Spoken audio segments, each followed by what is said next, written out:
Hey everyone, Jared here, and welcome back to Skyridge Games.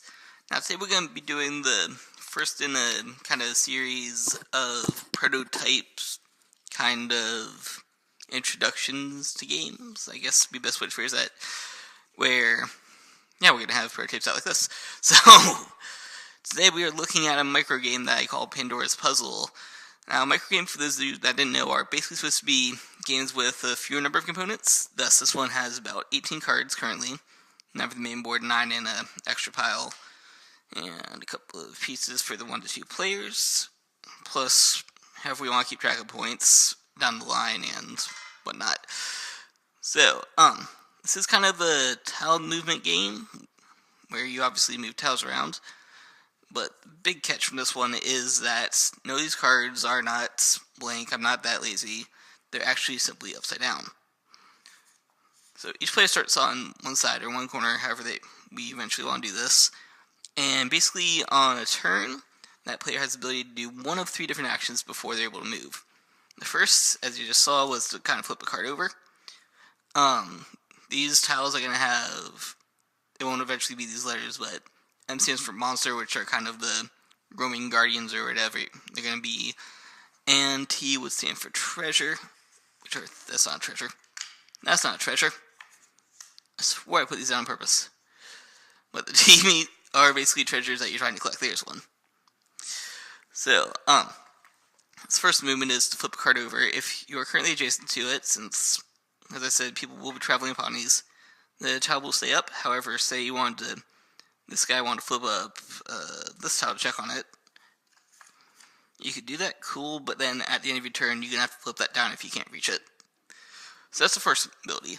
The second is to rotate. As you see right now, this does not connect to that. However, what you could do for your turn is just switch that around. Now, boom, you can make to that tile. The final one is to move things around. So, as you see right here, that M is a monster tile. You probably don't want to run into that since the monster is going to stun you for a turn. So what you can do is just slide that whole row down. Now this will fall off at the end of your turn if no one reaches it. And to replace it, you simply take the top card from the draw pile, put it right back where the first one was, and that gets discarded. I am currently figuring out if the discard cards can go back to deck.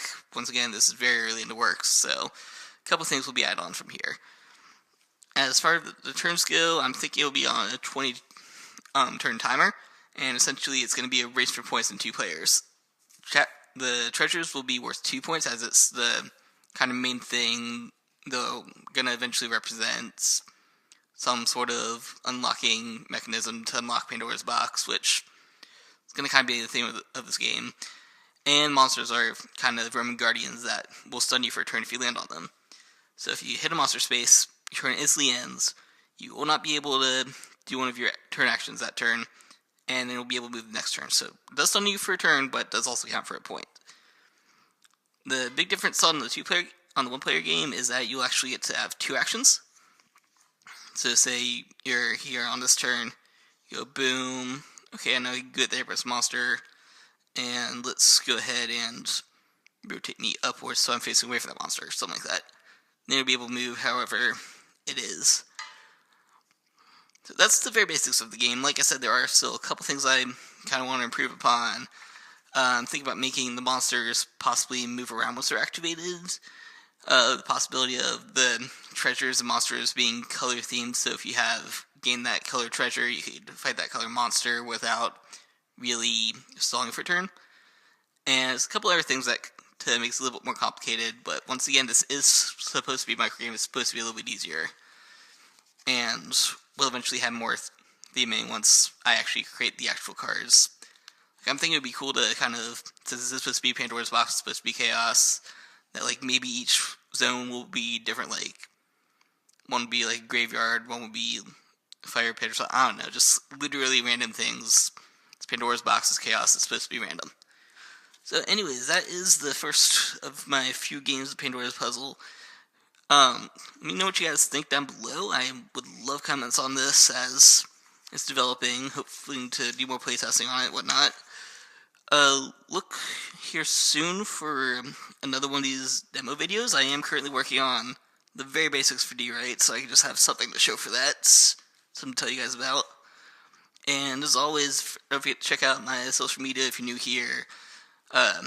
Check the last video. I'll have a couple links down below for Facebook, Twitter, Patreon, all that fun stuff. And yeah, this has been Jared for Skyridge Games. Hope you guys have a great day. Later.